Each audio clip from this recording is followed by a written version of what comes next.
introducido a la profesora Claudia González.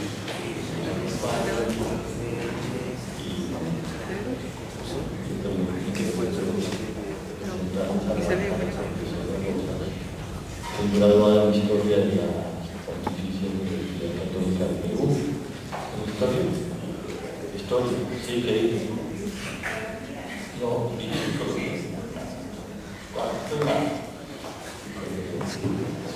graduada en Historia de la Pontificia Universidad Católica del Perú, doctora en Historia de la Universidad de Florencia en Italia. Se desempeña como coordinadora de la internacionalización de la Escuela de Posgrado de la Universidad Pontificia Católica del Perú. Entre sus publicaciones se destacan Del trono a la Argentina, el impacto de la Revolución Francesa en el Perú, 1789-1808, y la conferencia versará sobre los avatares del sueño liberal, la experiencia de 1812 en la cultura política peruana. Gracias. Buenos días. Quisiera empezar la ponencia agradeciendo la invitación al doctor Heraclio Bonilla, quien abrió un debate sumamente interesante cuando fue el 60º de la independencia en el Perú. Y ahora que estamos en el bicentenario, con esta serie de eventos, ha permitido repensar los procesos de independencia. También quisiera agradecer a la Universidad Nacional de Colombia. Me siento muy feliz de estar esta mañana con ustedes. Voy a obsequiar para la biblioteca el último libro que edité sobre la marginación en el Perú de los siglos XVI a XXI. La marginación es uno de los problemas endémicos que tenemos en nuestros países y quería dejarles un ejemplar. Y finalmente agradecer a la Fundación Gilberto Alzate por su apoyo para poder participar en el evento. Muy bien, veremos el tiempo. De fines del periodo colonial a la independencia, se dio en el virreinato del Perú un proceso de transición de una cultura política de antiguo régimen y de carácter colonial hacia el desarrollo de una modernidad política que se debió a diversos factores y múltiples factores. Uno de ellos fue el impacto de la Constitución de Cádiz de 1812 y la tradición que forjó el liberalismo gaditano. Los postulados liberales de la Constitución de Cádiz tuvieron efectos importantes y duraderos en la transformación de la cultura política del Perú en las postrimerías del periodo colonial y en la formación de la naciente república a inicios del siglo XIX. Estas transformaciones se dieron a través del debate de los principios en la prensa, los espacios de sociabilidad y la opinión pública, así como en la práctica política del periodo de la independencia. Sin embargo, esto no hubiese sido posible si es que previamente no se hubiesen sentado las bases de este proceso en dos coyunturas previas, a fines del siglo XVIII, la década de 1790, y a inicios del XIX, en la coyuntura de 1808-1810. Estos dos momentos planteamos que fueron claves en la progresiva politización de la sociedad, el paulatino ensanchamiento de los márgenes de la participación de la sociedad en el debate público de las ideas e incluso la inauguración de un nuevo lenguaje político. La ponencia estudia cómo se llega a la experiencia constitucional y cómo ésta contribuyó a los cambios de la cultura política peruana, cómo se complementa con las ponencias que dará al final el doctor Heraclio Bonilla y que acaba de dar Claudia Guarisco. Hay aspectos que no voy a abordar en esta presentación. Esta perspectiva de análisis es importante porque estos aspectos del proceso habían sido oscurecidos en la historiografía por el hecho de que el Perú logró la independencia tardíamente. Seremos los últimos en, entre comillas, celebrar el bicentenario, y por el hecho de que el Perú se convirtió en el centro de la contrarrevolución con Abascal y posteriormente en el escenario de la guerra final. Asimismo, el hecho de que la historiografía decimonónica y su heredera hayan construido la historia a partir del desenlace llevó a que los acontecimientos se acomodaran a la consecución final de la ansiada emancipación a partir de la gesta heroica y nacionalista que todos los peruanos habrían supuestamente apoyado. La investigación está echando luz sobre estos temas, revelando la complejidad de los cambios de este periodo. Aspectos como las elecciones han sido estudiados por Jaime Rodríguez, la genealogía del liberalismo garitano, trazado por Víctor Peralta, o la tradición heredada a partir de la Revolución Francesa, que nosotros hemos estudiado, o el peso del llamado bienio crucial por Manuel Schutz en las independencias, entre otros muchos temas, están siendo revalorados para la cabal comprensión de este proceso. Ahora, no hay que olvidar que el liberalismo que está eclipsando en la comprensión de estos fenómenos no estaba solo, sino que convivía con otras tradiciones, si podemos llamarlas así, que van a ser aquella de las ideas que provenían de la Revolución Francesa y la independencia de Estados Unidos, la republicana, que va a ser la victoriosa en el trienio liberal en el Perú, la monárquica incluso y la democrática. Entonces el liberalismo está dentro del marco de estas tradiciones y no va a ser la única que aparezca en estos momentos. Es más, podemos decir que estas tradiciones han tenido su desarrollo, su evolución, y en estos periodos que mencionamos son como una serie de capas o sedimentos que en el contexto peruano van a quedar ahí y van a reaparecer y van a evolucionar en otros momentos de la historia. Les pongo simplemente dos casos. En el caso de la tradición de la Revolución Francesa, que ya a fines del 18, en su discurso contrarrevolucionario, está plenamente consolidado, va a reaparecer a mediados del siglo XIX en el Perú hacia 1850 en los debates entre conservadores y liberales, y esta tradición va a ser reinterpretada sobre la base de las revoluciones europeas del 48, pero también de las nuevas circunstancias que vive el Perú. Lo mismo va a ocurrir con el liberalismo, que nosotros estamos discutiendo si venció, fracasó, hasta qué punto se implementó. Van a ser retomados, por ejemplo, en este mismo debate a mediados del siglo XIX, donde se van a retomar las bases teóricas de estas ideas que ya en el periodo que estudiamos habían sido establecidas. Entonces, por eso preferimos hablar de estas capas o sedimentos que van quedando en el tiempo. Muy bien, en esta ponencia voy a transitar por dos aspectos sobre todo. Primero, ver estas coyunturas y qué las caracterizan, y luego ya enfocarme en cómo se va formando la opinión pública a partir de la integración de la producción escrita, los espacios de sociabilidad y la politización de la población que va a participar en estos eventos. De la cultura política del antiguo régimen hacia la modernidad política, los estadios de una transformación. El proceso de maduración de la modernidad política, que arranca a fines del siglo XVIII, se basa en el análisis de las tres coyunturas que mencionamos.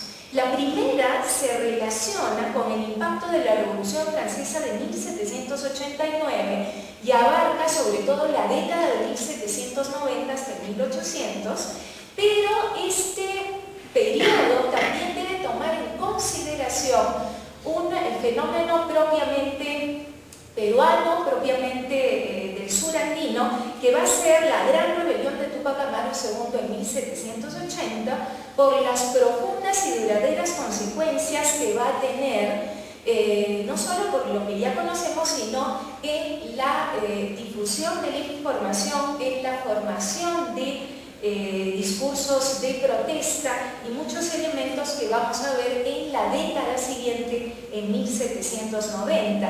Entonces no nos parece oportuno dejar de lado este elemento que va a ser gravitante en las transformaciones que se van a dar en las siguientes coyunturas. Una segunda coyuntura es la fidelista, que surge a raíz de la invasión napoleónica en 1808, la guerra de independencia de España contra los franceses y la formación de las juntas de gobierno en América. Esta va de 1808 a 1810, es el famoso bienio crucial, y estas dos etapas son antecedentes importantes en la politización de la población. Evidentemente nos estamos enfocando más en sectores urbanizados, criollos, mestizos, pero sectores populares también. Y esto va a llegar a su clímax durante la coyuntura vinculada justamente con el funcionamiento de las Cortes, la elección de representantes americanos y la Constitución liberal, es decir, entre 1810 y 1814, en que hay la vuelta al absolutismo y hay la ruptura con estas tres etapas que yo veo en conjunto y no separadamente. ¿Y esto por qué?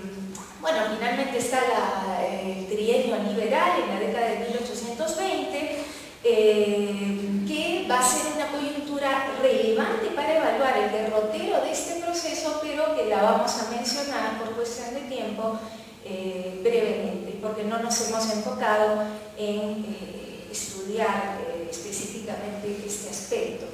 ¿Por qué hago énfasis en estas coyunturas? Porque hacemos arrancar el proceso en 1808, pero para el caso, por lo menos del Virreinato del Perú, me queda claro por las investigaciones que he realizado que debemos ampliar la cronología hacia atrás, porque no podemos entender cómo se llega a la etapa constitucionalista si no vemos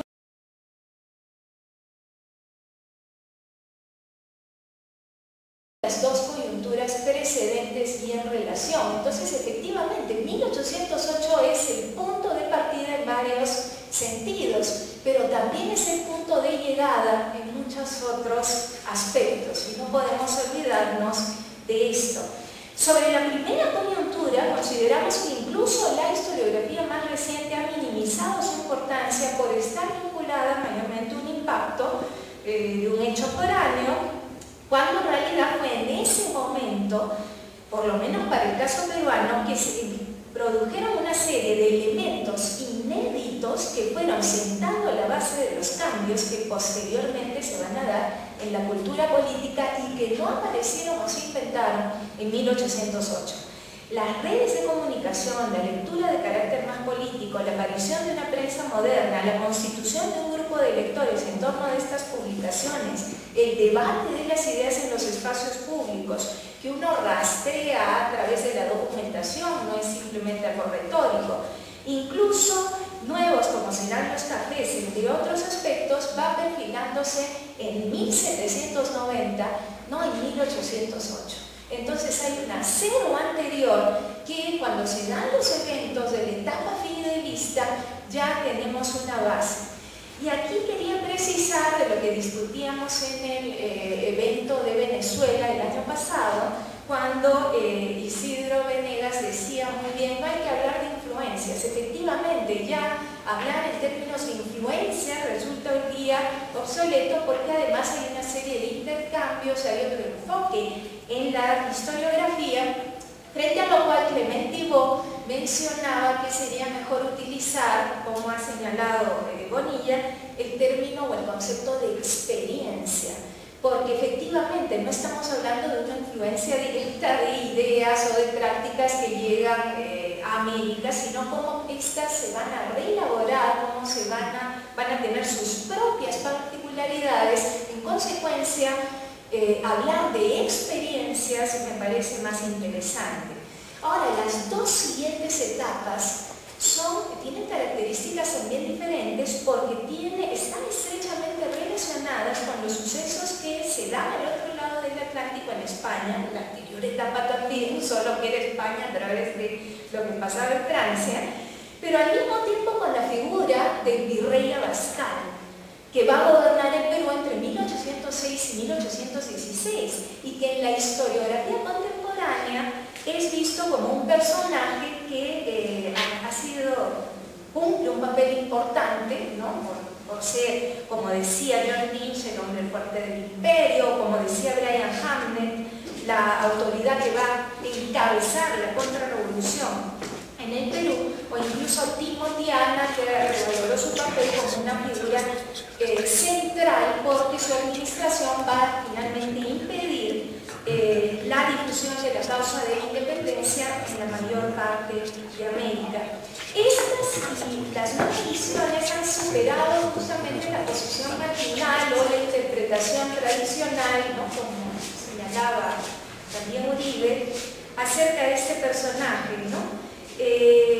Debido a una historiografía nacionalista, al énfasis puesto en la etapa constitucional y al conflicto incluso entre la capital de Lima y las provincias, entre otra serie de factores que ya han sido señalados. Evidentemente coincidimos con estas líneas generales de interpretación del personaje y su política. Sin embargo, es preciso señalar que no solo Abascal, sino tanto Abascal, pero también el virrey de la década de 1790, Gil de Taboada, no solamente por el autoritarismo reprimieron esto, sino más bien su política de propaganda termina afianzando el desarrollo de esos espacios de discusión y de debate político. Y estas transformaciones, como hemos demostrado en un trabajo anterior, se habían empezado a dar desde la década de 1790, incluso antes, en 1780, y no se inauguraron en el año 1808, que, como decía, no solamente debe ser visto como un punto de partida, sino como un punto de llegada, cosa que sospecho no es similar en otros territorios de América. La coyuntura fidelista se inició oficialmente en agosto de 1808, cuando se da el estallido de la crisis de la monarquía y se conocen los hechos del motín de Aranjuez, la destitución de Godoy, la abdicación del rey, y van a durar hasta julio de 1810, cuando se va a conocer en el Perú la disolución de la Junta Central, y también ya van a llegar las noticias de lo que está pasando en Buenos Aires, de la Junta de esa ciudad. Durante estos 2 años se desarrolla el fidelismo. En el Perú efectivamente no se va a plantear un proyecto de autonomía, no va a haber la presencia de las juntas, pero esto no significó que no se den una serie de procesos que van a transformar la política en ese periodo, y que en estos procesos el propio virrey, sin quererlo evidentemente, con su campaña de contrapropaganda, favoreciera esta apertura del espacio público. Evidentemente, en este periodo vamos a ver cómo la literatura antinapoleónica y todas las actividades que se dan para desarrollar esta fidelidad hacia el rey cautivo generaron una discusión política importante. Sin embargo, sería justamente la elección de los representantes para redactar en las Cortes la Constitución, lo que va a llegar como anuncio en marzo de 1810 y que va a generar una mayor eclosión de esta discusión, porque en el caso del Perú se le asignan los 13 diputados de acuerdo al número de partidos en que estaba dividido el virreinato. Y esto ya nos hace entrar en toda la parte del proceso electoral. La etapa constitucional, con el establecimiento definitivo de las Cortes, que va a llegar a Lima, es decir, la noticia, en marzo de 1811, también se difunde no solo en Lima a través de un bando, sino se mandan las circulares a todas las provincias, y en ese momento es que incluso llegan algunas disposiciones como la implementación de la libertad de imprenta, que va a ser sumamente importante, y este periodo, ¿no?, va a ser fundamental para el desarrollo de la politización de la población, que cuando se dé la elección de los diputados, lo más importante va a ser la participación de estos diputados en el apoyo a determinadas cuestiones, como por ejemplo las 11 proposiciones, que eran un pliego de reivindicaciones autonomistas con aspectos políticos y económicos que apoyaron los representantes o elevaron los representantes de América. Muy bien, en estas tres coyunturas entonces, la cultura política del antiguo régimen y de carácter colonial fue siendo socavada no solamente por el liberalismo hispánico, sino también por los efectos que había tenido en la década anterior el impacto de la Revolución Francesa. Esto va a producir una serie de cambios en la cultura política que se van a incluso mantener después de la independencia. Evidentemente este proceso no estuvo exento de ambigüedades y ambivalencias, donde van a convivir por mucho tiempo los aspectos más tradicionales y conservadores con aquellos más progresistas e innovadores. Creo que ha sido precisamente este contraste el que no ha permitido valorar en su justa medida los alcances de las transformaciones políticas que se estaban dando en el Perú.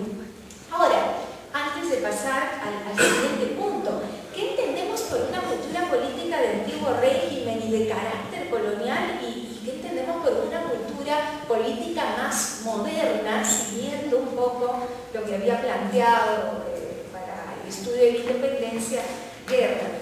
Si nosotros establecemos un cuadro planteando una dicotomía en la cual vamos a ver que es, en este periodo es difícil creer porque es muy complejo, una cultura política de antiguo régimen está orientada a una unanimidad de las opiniones, mientras que la moderna va a estar orientada hacia una pluralidad de las opiniones. Mientras el antiguo régimen va a buscar una opinión más privada, la modernidad va a plantear las bases para una opinión pública. Mientras en el antiguo régimen tenemos la obediencia y el servilismo a la monarquía planteada en función también del clientelismo o incluso como han planteado el juego de dones y contradones, en el caso de la modernidad la presencia de la Constitución va a ser un elemento sumamente importante. Por otra parte, en el antiguo régimen la censura de la imprenta, del pensamiento y de la opinión va a estar a la orden del día a través de los mecanismos de la Inquisición y del Estado, mientras que en el caso de la modernidad, por eso va a ser sumamente importante la libertad de pensamiento, de prensa y de opinión. Y así podemos continuar con una serie de elementos como la sociedad jerárquica, estamental, patriarcal y de dominación colonial más típica del antiguo régimen, frente a el nuevo lenguaje político y los conceptos que trae esta modernidad con la ciudadanía, con la igualdad, ¿no?, que fueron de lo más complicado para su aplicación.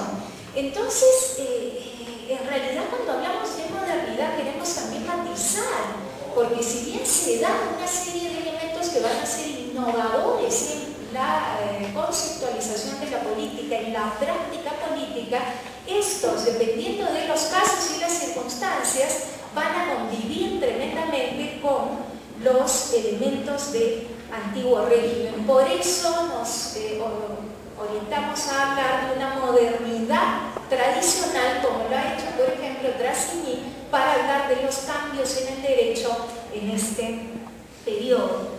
Es decir, que conviven elementos a veces tremendamente contradictorios, como en el tema del espacio público y la opinión pública convivió esta idea aparentemente igualitaria con una jerarquía muy marcada de quiénes eran los detentores de esta voz pública, de esta opinión pública. Incluso en el caso de las elecciones también, con los estudios de Melar y Chiaramonti, también se puede ver cómo las elecciones trataron de aplicar en algunos casos algunos criterios asimilados del antiguo régimen, y entonces Ciudadanos se equiparó en algunos casos con vecino, ¿no? Más dentro del antiguo régimen. Muy bien, entonces vamos a pasar a ver los orígenes de la opinión pública, los periódicos, los espacios de sociabilidad y la politización de la sociedad, ¿no? Un poco yendo en esta pregunta, ¿las revoluciones tienen causas culturales, como diría Chartier? Sí, el análisis de la evolución de los mecanismos de circulación y difusión de la información nos muestra que estos van a ir creciendo desde 1790 a 1814. Ese va a ser el periodo de gestación y el periodo más importante para el desarrollo de estos mecanismos. A fines del 18 tenemos una prensa moderna caracterizada por 4 periódicos diferentes que tenían 4 proyectos distintos de ilustración. La Gaceta de Lima de 1793, que informaba sobre los acontecimientos de la Revolución Francesa, va a ser el periódico oficial, pero va a suministrar una información para el debate de estos hechos, y va a ser un periódico importante porque sientan las bases de lo que van a ser después los periódicos de carácter militar que vamos a tener durante la independencia, con un estilo cronístico y con noticias procedentes de la prensa peninsular e internacional. El famoso Mercurio peruano, que había eclipsado a las demás publicaciones periódicas de este momento, editado por la Sociedad de Amantes del País, donde estaban extranjeros, criollos, gente de la burocracia, que va a ser el periódico con más larga data. Se va a publicar entre 1790 y 95, y hasta la creación del comercio en 1879 va a ser el periódico más largo, que va a estar orientado al conocimiento de la realidad nacional, pero que también va a contener noticias e informaciones de la Revolución Francesa y de los hechos que acontecen al otro lado del Atlántico. El Semanario Crítico de 1791, el Diario de Lima de Bausate. ¿Por qué mencionar estos 4 periódicos? Para una capital virreinal es un número significativo que va a generar un efecto revolucionario en el sistema de comunicaciones sociales, ya que por la frecuencia en que se produjeron van a suministrar una lectura continua y simultánea sobre una serie de temas que van a ser discutidos en los espacios públicos y que nosotros podemos rastrear a través de los procesos que se abren por las conversaciones en estos espacios. Pero no solamente se da este fenómeno que va a ir creciendo hasta 1814, sino que en este momento se sientan las bases de toda una política de contrapropaganda que se va a repetir casi de la misma manera en 1808 a 10. Y en este momento es que el virreinato del Perú se articula con los hechos que suceden al otro lado del Atlántico, y a partir del aguillotinamiento de Luis XVI es que con la declaratoria de guerra de España contra Francia tenemos una serie de acciones, la organización de rogativas públicas en todas las provincias, el recojo, la recaudación de los donativos para la guerra de España contra Francia, que fueron sustentadas con un discurso contrarrevolucionario. Estas mismas acciones se van a producir en 1808 a 10 y por eso planteamos que en este momento prácticamente se articula ya una manera de enfrentar estos hechos revolucionarios y de articular una contrapropaganda contrarrevolucionaria. En ese momento, los 4 fundamentos principales del discurso van a ser el regicidio, el ataque a la Iglesia y la religión católica, el terror y el jacobinismo y la guerra.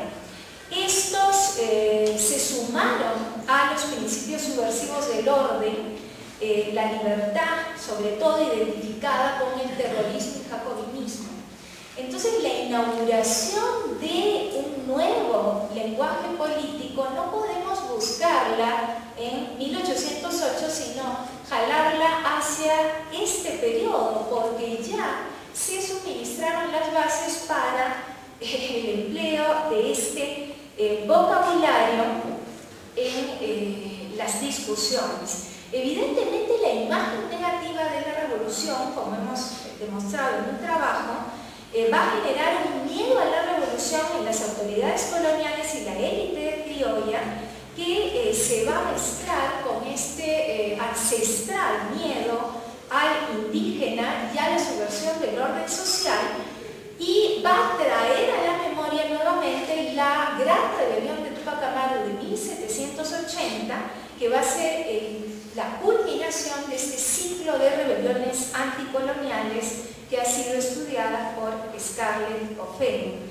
Esto ya se había encargado de exacerbar los ánimos del Estado y de los grupos de poder que habían aplicado una serie de medidas represivas cuando justamente van a llegar una década después las noticias de lo que sucede no solo en Francia, sino más adelante en Haití, donde en una sociedad colonial se produce una subversión del orden, y estos elementos desde muy temprano van a favorecer el conservadurismo de la élite virreinal o de las élites virreinales, y van a explicar gran parte de su comportamiento durante la independencia.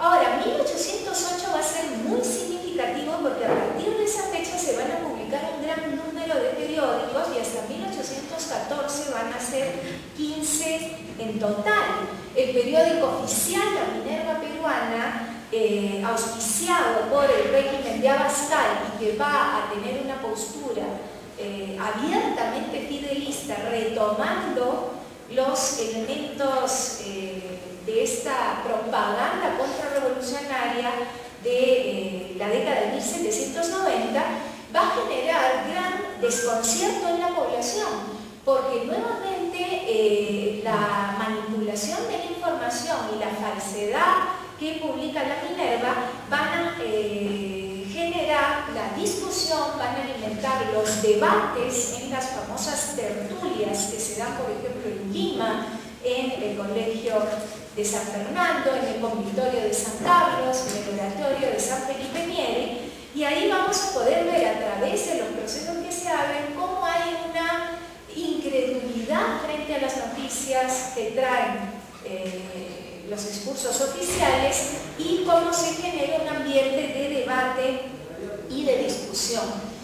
También hizo su parte la nutrida literatura antinapoleónica que va a circular en esos años. Son aproximadamente unas 35 publicaciones, por ejemplo, entre las varias que uno ha revisado está el Centinela contra franceses de Antonio Capmany, que va a ser incluso reimpresa en Lima y en 1809, y en esta literatura antinapoleónica tenemos que hay una conexión evidente con el periodo anterior, con Francia, y no solamente en el ataque de la figura de Napoleón, sino ya también en la crítica a ciertos elementos de la política monárquica o a ciertos personajes, como va a ser en este caso Godoy, que van a generar un ambiente de crítica, un ambiente de discusión.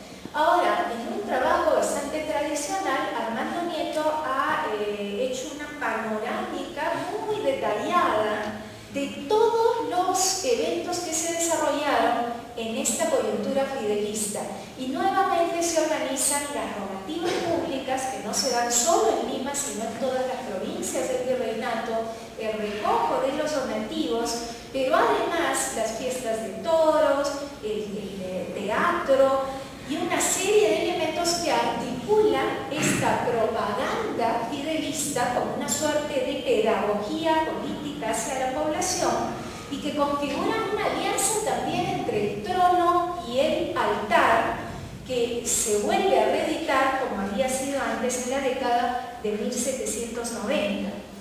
La crisis de la monarquía española y la libertad de imprenta, sancionadas por la Constitución, evidentemente van a impulsar mayores publicaciones y también mayores debates en los espacios de sociabilidad en la ciudad. En esta etapa, por ejemplo, tenemos que hay periódicos críticos, el Diario Secreto de Lima de 1811, el Peruano entre el 11 y el 12 y el Satélite del Peruano en 1812. El objetivo de estos periódicos va a ser construir una opinión sobre temas de debate del momento y que los lectores puedan expresarse acerca de las deliberaciones que van a ocurrir en las Cortes de Cádiz. Entonces, los pasajes más importantes de los debates gaditanos en muchos casos se reprodujeron en la prensa.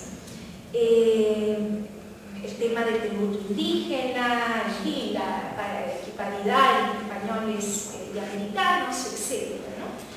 Y lo interesante de esto es que, claro, hay un ambiente de represión, se le hace los juicios a Gaspardico, a Villalta. Además hay que mencionar que los editores de estos periódicos son prácticamente los mismos, es decir, hay un grupo de gente que edita, como Guillermo del Río, uno de los más destacados, que va a aparecer en todo este año, en todo este periodo, y que van conformando un espacio de debate y de discusión de los temas a través de la prensa.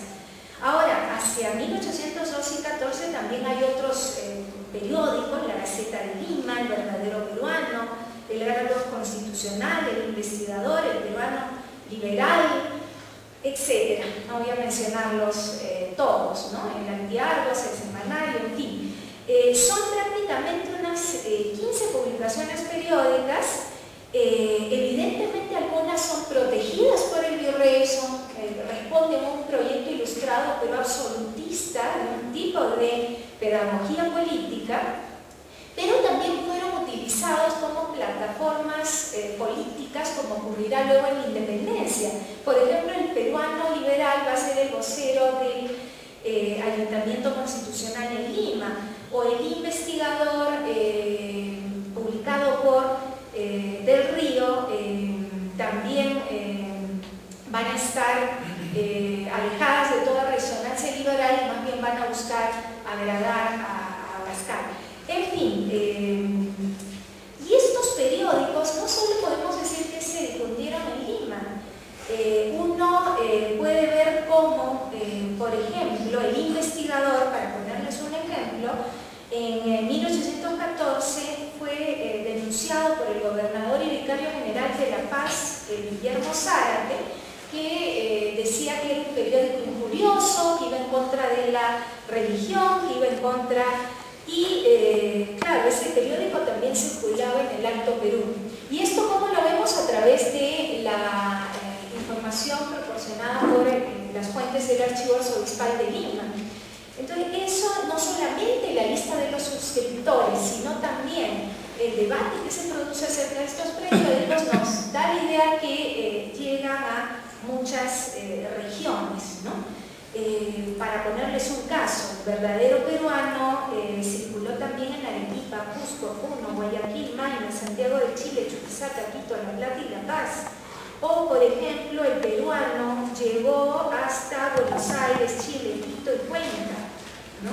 Y así podemos ver que estos periódicos se dispersan. Hay una mayor difusión al alcance simplemente de una ciudad, ¿no? En este sentido me parece importante desarrollar las historias no solo comparadas, que como anteriormente decía, no las tenemos y son muy importantes, pero también desarrollar las historias conectadas, como decía Sanjay Subramanian, es decir, establecer las conexiones entre los distintos espacios, no solo a nivel del Virreinato de Perú, por ejemplo, sino el resto de espacios, ¿no? Y el debate político a través de los periódicos, por ejemplo, nos permite rastrear, aparte de los contextos revolucionarios, estas historias conectadas en las que nos deberíamos fijar un poco más, ¿no? En fin, voy a saltar un poco esta parte, pero junto a esta prensa local también hay una prensa extranjera que a veces es reimpresa incluso a nivel local. Sobre esto no tenemos datos cuantitativos, no tenemos una base, es más difícil porque aparecen en determinados procesos judiciales, en determinadas coyunturas, o en los archivos, pero sabemos que está presente y las propias autoridades van quejándose de la difusión de estos impresos. Entonces, esta relación de las publicaciones nos muestra cómo hay un aumento de la producción que en determinados momentos se dispara, tenemos determinados picos, lo cual es importante para valorar la discusión política que se genera entre los actores del momento y cómo esta da insumos informativos para el debate que no solamente se quedan en un ámbito de la élite, sino que a través de diferentes vasos comunicantes llegan también a los sectores populares urbanos, por lo menos a las capas más altas sí, porque están presentes en los procesos. Y esto es importante también porque a nivel de las provincias no hay imprenta. La primera imprenta que llega a provincia es la que va a llevar en 1821 la Serna al Cusco, cuando tiene que desplazarse, y entre otras cosas lleva la imprenta, ¿no?, para la guerra de opinión. Muy bien, entonces vamos a repetir algo que ya hemos dicho: el alcance del discurso no solo periodístico, sino aquel que está en los folletos, en los pasquines, en los impresos, incluso los libros, pero eso es más difícil, no se puede equiparar con el nivel de población alfabetizada, para lo cual tampoco tenemos datos como los tienen en otras partes, en Francia, ¿no? Tampoco puede equipararse a la capacidad adquisitiva de la población. Por ejemplo, para Lima, a fines del siglo XVIII, menos del 20% de los habitantes comprendidos dentro de la primera edad escolar, como señala hace mucho tiempo Becerra, recibían instrucción elemental, lo cual significaba que poco más de 1000 personas podían aprender a leer y escribir. Para Cusco, por ejemplo, era de una población de 30.000 habitantes solo el 10%. Entonces, claro, la población alfabetizada era mínima, pero hay que entender que también en una sociedad de estas características, la circulación oral, y que esa es la más difícil de rastrear en las fuentes, también está presente. Entonces, efectivamente, una buena parte fue elitista, esta circulación. La prensa misma tenía dificultades de distinto origen: técnico, logístico, económico, el corto tiraje, ¿no?, la distribución preeminentemente local, ¿no? Además que muchos de los periódicos, como les decía, eran fugaces, eran breves. Sin embargo, lo importante es que a pesar de todo eso, encontramos que las noticias, los periódicos están siendo debatidos en estos espacios de sociabilidad, a través de mecanismos de lectura pública, a través de la lectura en voz alta, como diría Chartier, en estos espacios de sociabilidad, que para el caso peruano no han sido estudiados como si tenemos los trabajos para Argentina, por ejemplo. Estos espacios con una división, claro, jerárquica, con una jerarquía estamental de carácter colonial, van a poner a prueba los modelos teóricos europeos, pero son espacios donde la gente, en estas tres coyunturas en que se abren procesos, la gente está discutiendo sobre temas de interés político. Ahora, también es cierto que Víctor Peralta demuestra que entre 1790 hasta este periodo progresivamente se fue desarrollando una lectura más política y menos religiosa. Y esto se va a producir efectivamente a partir de la década de 1790. La politización también de la lectura. que tenemos clara en la década de 1790, 1808 y 12. Entonces, esto va a favorecer este tipo de lectura. Pero junto a los periódicos decíamos que estaban los folletos, los pasquines, las cartas, ¿no? Para ponerles algunos casos, en la década de 1790 se difunde en el virreinato peruano la Declaración de los Derechos del Hombre y del Ciudadano, los discursos de Petión, de Mirabeau también se están circulando, pero también en el diario industrial tenemos que están circulando una serie de noticias acerca de Napoleón, incluso la idea de que van a llegar los emisarios enviados de Napoleón, así como la idea en 1790 que los girondinos, la etapa girondina van a enviar, ¿no?, los enviados a América, un tal Mr. Rotem. Entonces, y esto genera ¿qué cosa? Rumores, debates, discusiones que van a dinamizar la discusión en el espacio público. Ya para 1812 a 14, evidentemente esto es una eclosión mucho más fuerte, ¿no? Y la literatura pasquinesca es otro elemento que hay que tomar en consideración, que va a difundir la información. Y esa no fue unánimemente acorde al régimen absolutista, colonial y borbónico. Ya no solo en 1780, que tenemos una avalancha de literatura pasquinesca durante la Gran Rebelión, sino en 1790, los pasquines en Lima, Huamanga, Cusco, que van a criticar al régimen español y van incluso a dar alabanzas a la libertad francesa, van a generar una serie de procesos por la discusión en los ámbitos, en los espacios públicos. Entonces hay toda una espiral que se va a iniciar en este periodo y que va a continuar creciendo con momentos pico, como les decía, pero con momentos de baja, ¿no? Bueno, también, aparte de los sermones, ¿no?, que pues incluyen en realidad las rogativas públicas, y hay textos muy interesantes.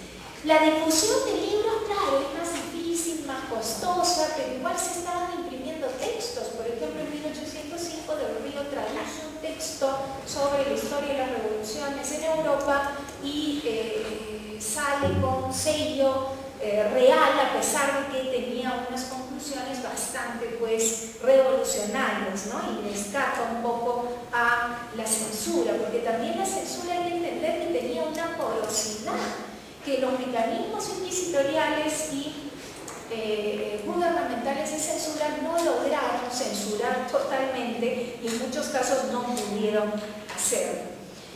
Muy bien, pero toda esta batería de suministros de textos, ¿no?, donde tenemos pues tres momentos, tres coyunturas marcadas, se van a discutir en estos espacios. Estos espacios, como les decía, no han sido bien analizados para el caso peruano. Tenemos flash, aproximaciones, pero sabemos que, por ejemplo, las realidades de los cafés, el primer café en América va a aparecer en Lima, siguiendo la moda europea. Sabemos que estos espacios se convierten en espacios de discusión y no solamente asisten miembros de la élite, sino también sectores populares. Los procesos que se abren en estas tres coyunturas, hablemos de las dos primeras, tenemos a artesanos, hojalateros, tenderos, ¿no? Y no solamente franceses, sino también mestizos, criollos que participan de las discusiones. ¿Y qué discuten? En 1790 van a discutir acerca de el gobierno de Luis XVI y ha generado que la población francesa finalmente lo aguillotine. Van a estar discutiendo sobre la fecha de aguillotinamiento del rey, pero van a elaborar ya un criterio crítico acerca de este gobierno, por ejemplo. Y van a llegar los rumores de la llegada de los navíos franceses, y no solo en los cafés, en las fondas, en la barbería, en la cárcel. Entonces no es solo un espacio, sino varios de estos espacios. En 1808 lo mismo, tenemos que aquellos que participan en estas conversaciones y en el mismo lugar incluso hay un proceso que se abre en el café más importante de Lima, que es el de Bodegones, que decían el mentidero, porque ahí aparecían las bolas políticas, y entre 1770 que aparece, porque incluso hay un caso de esa época frente a Areche, hasta mediados del siglo XIX, el Café de Bodegones era el lugar donde la gente se reunía a debatir, a discutir los acontecimientos políticos del momento. Pero estos espacios eran tolerados, sí, por la administración. No fue cerrado en ningún momento este café. Ahora, sí generó procesos, sí generó deportación, sí. Se deportan 6 franceses en el primer proceso, en la segunda coyuntura van a ser 13, a pesar de que otros miembros participaban de las discusiones. Evidentemente el café era una realidad particular, las pulperías sobre las cuales no tenemos mucha información. Bueno, en realidad sí tengo un colega que ha hecho una historia de las pulperías en Lima, pero hasta ahora no la publica. En las pulperías también se dan estas discusiones, y las pulperías terminan siendo, al igual que las chicherías, espacios más populares de discusión que nos permitirían rastrear, para el caso del Perú, esta cultura política más popular en las urbes. Entonces, no solo son los cafés, son las pulperías, son las fondas, son este tipo de espacios donde tenemos una discusión más ampliada y donde también se van a discutir las noticias que llegan de Cádiz, donde también se van a discutir los eventos o los grandes debates de ese momento. Con esto tampoco quiero exagerar, ¿no? Evidentemente hay que tomar en cuenta todo lo primero que mencionaba al inicio de mi intervención. Pero también podemos rastrear no solo las tertulias que ya mencioné, sino las asociaciones. Desde la Sociedad de Amantes del País, que sí, ese es un órgano más elitista, hasta la Sociedad Patriótica de Lima del Trienio Liberal, donde se va a discutir la forma de gobierno. Pero en estas asociaciones también hay una discusión. Entonces tenemos varios mecanismos de circulación, de difusión de las noticias que van a suministrar elementos para el debate, ¿no? Que van a ser bastante importantes. No sé cómo vamos con el tiempo. Ya volamos.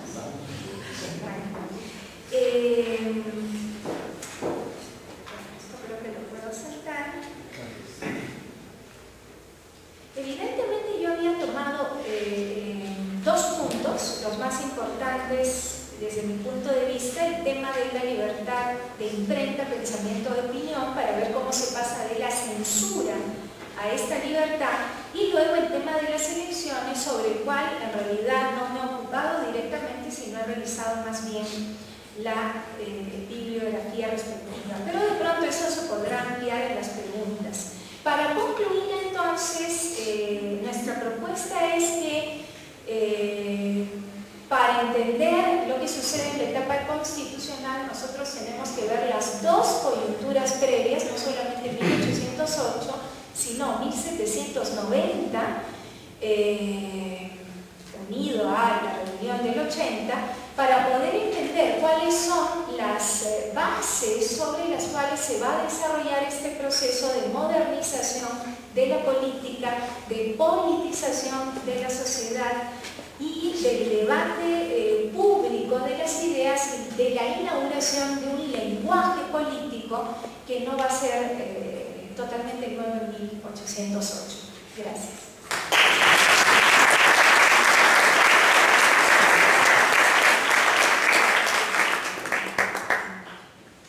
Muchas gracias, profesora Rosas. Por razones de tiempo,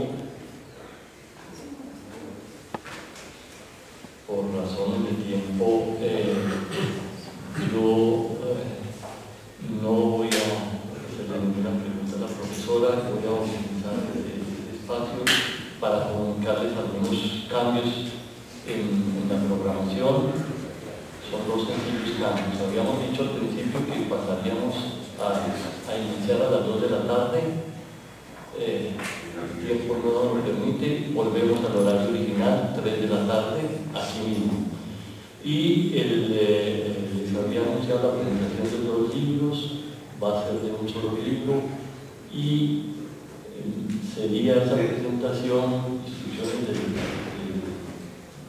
profesor Bonilla, sería para el inicio de esta tarde, se presentará el libro del profesor Manuel Justo. Ahora sí, si algunas personas quieren, el profesor Marchena. Muchas gracias. Yo quiero felicitar a Claudia porque creo que ha hecho un ejercicio extraordinario de cómo no podemos perdernos en el bosque, por más que sean muchos los árboles. Creo que cuando uno se pone a analizar el caso de Cádiz y todas esas cosas, eso se puede ver, claro, a través de las leyes, de los diputados, pero yo creo que el impacto efectivamente está muy bien hecho, como lo has estudiado, como lo has presentado, en los cambios, en la complejísima y tan heterodoxa forma de sociabilidad, en la prensa, en los cafés, en todo. Eso me parece formidable. No hay solamente que ir a buscar los grandes hitos transformadores, sino que aquí es contra de una etnografía en el Perú que parece que mostraba el Perú como un reducto fidelista, donde no pasaba nada, donde todo estaba todo el día, la gente estaba en la misa pidiendo por el rey, se nos muestra verdaderamente un paisaje formidable. Y eso, quiero decirlo aquí, que la mayor parte de la información y de la documentación que Claudia nos muestra es fundamentalmente en el entorno de Lima. Todavía es mucho más complejo, mucho más diverso, y hace falta la famosa agenda de investigación. Nos queda todo el interior. En el interior, aún en las comunidades indígenas, aún en las más remotas, la conmoción, los cambios fueron verdaderamente formidables. Y ahí necesito empatar un poco con la ponencia anterior, ¿no? Las comparaciones me producen algo de vértigo, porque para comparar las cosas hay que conocerlas muy bien. Y sobre todo, además, no caer en el error que ya cayeron los españoles brutos en el siglo XVI cuando decían, visto un indio, visto un todo. No tiene nada que ver una cosa con la otra. Es decir, es muy difícil comparar la situación en la Nueva España o en determinadas regiones de la Nueva España con lo que sucede en la región andina, en una gran zona de la región andina donde la conmoción de las sublevaciones de los años 80 fue gigantesca. Eso es muy difícil, ese caer la socialidad estaba quebrada, se consiguió de otra manera. Felizmente están los archivos departamentales. El archivo departamental del Cusco, por ejemplo, donde se guardan los documentos de la audiencia del Cusco, están llenas de pleitos, hay miles de expedientes donde se puede estudiar perfectamente la sociabilidad interior de las comunidades, la bronca de las comunidades contra sus caciques que habían sido removidos, contra los caciques viejos, contra los pueblos, el tema de los linajes. En fin, claro, me parece un tema formidable y yo te aplaudo que nos muestra cuánto hay por estudiar todavía, cuánto tenemos que cuidarnos por las generalidades, cuántas horas de archivo nos siguen quedando. Y qué interesante es este tema cuando se va a la realidad de la sociedad, de la sociedad política, que tiene un mínima forma. Muchas gracias por esta gran discusión. Gracias. Aunque demasiado elogioso, cada vez que voy avanzando poco a poco en la investigación, siento que más ignoramos. Y para el caso del Perú más todavía, porque yo veo los trabajos que han hecho, por ejemplo, Gonzalo y Fernando para el caso de Argentina, lo que tienen para México. Y en Perú realmente en varios temas todavía estamos en pañales, porque no hay todavía un estudio profundo, salvo donde yo he incursionado de esta estructuración de la sociabilidad, pero mucho más detallado en estos diversos espacios, ¿no? Que incluyen chicherías, tabernas, librerías, etc., ¿no? Ahora, sí, a veces pues nuestra historiografía evidentemente es más dimensional, ¿no? Y tenemos que tratar de hacer más historia regional.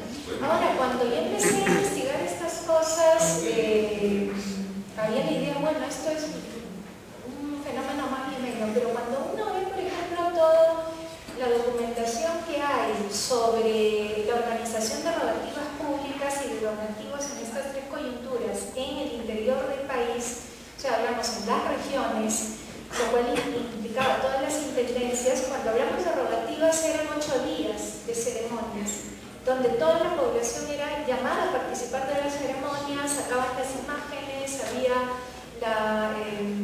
el sermón. Entonces era toda una teatralización que iba de la mano con la recaudación de donativos, que es otra cosa, ¿no?, que Vidaurre se lamentaba pues, un tiempo después, ¿no?, que en todas estas coyunturas 80, 93, 94, incluso la guerra contra Inglaterra y después los siguientes momentos fueron donativos. Pero esos donativos se recogían, se recaudaban haciendo una propaganda que iba articulada con estas rogativas públicas, ¿no? Por eso la fórmula, decía yo en un trabajo, por el trono y el altar, ¿no?, esa alianza. Y esto llegó a los sectores incluso más alejados. Claro, no hay que ir. Yo he estado en el archivo del Cusco, por ejemplo, he encontrado algunas cosas, en Arequipa también hay información, pero incluso en España tenemos información que abarca, en los archivos españoles, abarca también las provincias, y sabemos que en estas coyunturas se hicieron en todas las provincias, incluso en la primera se hicieron estas actividades antes en Arequipa que en Lima, ¿no? Entonces, por lo menos sabemos que a partir de eso hay una difusión de la información más allá del tema de los periódicos. Pero además, todas las cartas que en algunos casos circulaban entre las propias autoridades, pero también entre los curitas hasta el pueblito más alejado, que sabían lo que estaba ocurriendo. Y entonces es en esos documentitos que uno va, a veces por la suerte, encontrando. Por ejemplo, para el caso de Arequipa lo tengo eso bien reconstruido. Podemos ver cómo hasta el curita y esos curas, como demuestra Bernard Lavalette, que son del bajo clero de la doctrina de Yankee, son mestizos, son de sectores más bajos de la población, es bajo clero, ¿no? Y rurales, zona rural. Y escriben a los obispos diciendo no podemos donar porque no tenemos plata, etcétera, etcétera. Entonces, a través de estos mecanismos se difundía la información y por lo menos había un conocimiento, y en algunos casos podemos rastrear las opiniones acerca de estos sucesos, ¿no? Pero sí, más bien, muchas gracias por tu información, pero todavía hay mucho que hacer.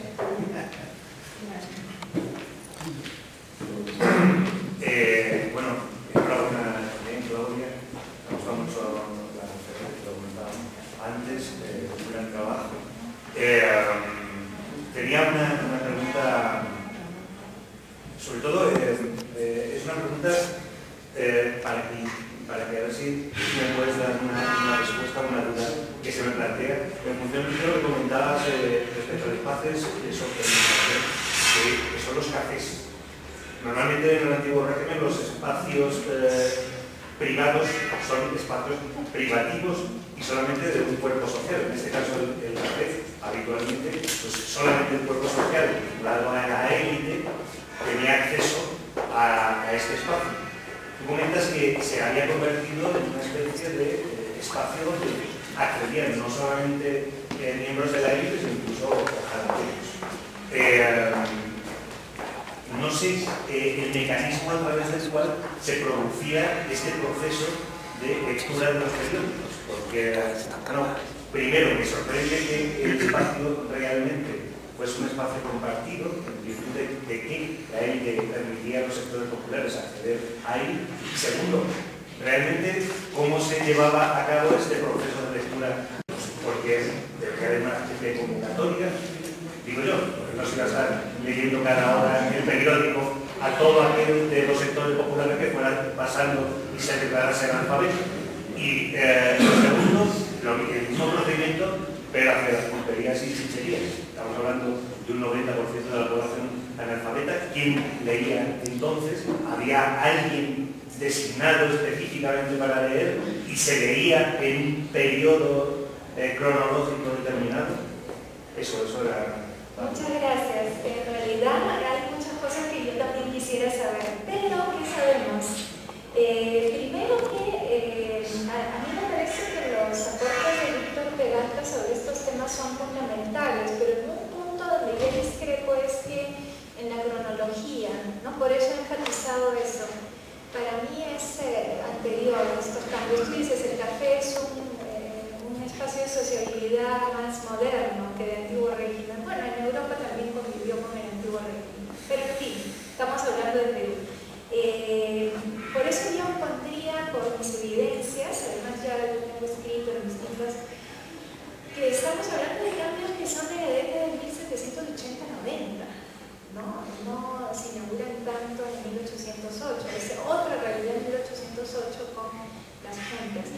Y el café, generalmente tenemos una idea de que es elitista, pero ni siquiera en Europa todos los cafés eran, uno ve los cafés no solo en Francia, en Italia, en otras partes, no eran lugares de la élite solamente, ¿no? Entonces son espacios donde vemos que existen también sectores populares urbanos, y entonces el café se convierte para mí en un elemento donde tenemos un espacio donde hay este trasvase entre cultura de élite, cultura popular, que en la historiografía también ha estado muy separado, y que ahora justamente estamos tratando de ver, bueno, sí, están separados, pero ¿cuáles son también los espacios de interacción y de comunicación? Entonces el café resulta que es eso. Y no solo lo digo por estos pleitos, por ejemplo, en 1776, cuando llega José Antonio de Areche a implementar las reformas fiscales borbónicas, y el personaje más odiado en el Perú, ¿no? Hay un proceso en este mismo café de bodegones que existe desde la década de 1770, porque cuelgan pasquines, visitador renacuajo, que tenemos que dar abajo, y hay discusiones públicas que generan justamente un proceso. Y nuevamente lo vamos a ver, gente de la élite no, hay más gente, ¿no? El proceso está en el Archivo General de Índice en España. Entonces, son espacios donde hay una interacción. El mismo teniente de policía, por ejemplo, que en este periodo era José María de Gaña, era de la élite, estaba en la sociedad antes del país, escribía en el Mercurio, y él presenciaba y participaba de las discusiones. Entonces, hay un espacio también de una tolerancia que va a permitir esto, ¿no? Vigilancia, pero de tolerancia. Ninguno de estos locales se cerró por un proceso por el estilo, cuando en otros casos sí hemos visto que ocurre eso, ¿no? En otros casos pintados. ¿Cómo se leía?